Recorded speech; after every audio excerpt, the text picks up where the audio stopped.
It's just that they don't understand it's a different dimension. There are various ways to access other dimensions. Drugs, all kinds of weird esoteric practices, certain tantric practices. They're all designed, whirling around, going into a trance, using various kinds of drugs, shamans, and exercises and sorcery, and invoking demons. You can begin to explore other dimensions. If you're seriously spiritually committed, I advise against it strongly. One of these is going to grab you by the ankle and say, gotcha. Gotcha. Gotcha. Why? Because these other dimensions have been there a long, long time, longer than humans. The lower astral dimension has been a powerful dimension, longer than mankind. We're just amateurs. Let's see if that's true.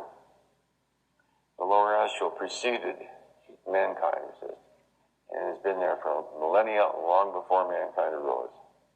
There you go. The other dimensions, the lower astral entities, have been kings and gods of their own domains for millennia before mankind even appeared. So you're not going to go into their dimension without paying the entrance fee.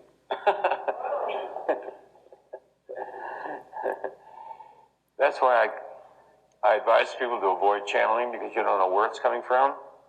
You don't know what the intention of the entity is on the other side. You have a hard enough time being able to comprehend the intention and level of consciousness and spiritual integrity of people that are here visible and in bodies. Can you imagine what you're trying to do with something on the other side named Joshua, and he's talking to you from ancient mystery schools, and oh my God, give me a break. I'll give you a magical sign and symbol, you do that, and you'll become an initiate in the mystery school. Right. All the spiritual truth you ever need throughout this and any other lifetime is already readily available on this planet. Because the truth is spoken by every avatar, every great guru, every great integrous teacher has always been the same. And you don't need any other. And the reason you're looking for something else is because you don't want to do what's real. It's a way of escaping legitimate, real spiritual work, is to go off with Guru Baba, who's channeled from the other side, and tells you to buy llamas this year and sell them on the stock market or whatever, you know what I mean? All this kind of BS. Why would God be of any interest in, what you do with your assets and all? Because to God, they aren't even assets. Only you think it's an asset. No.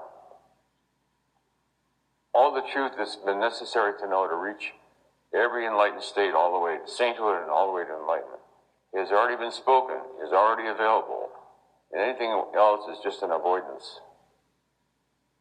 Let's see if that's so. Everything else is an avoidance and a resistance, an unconscious resistance.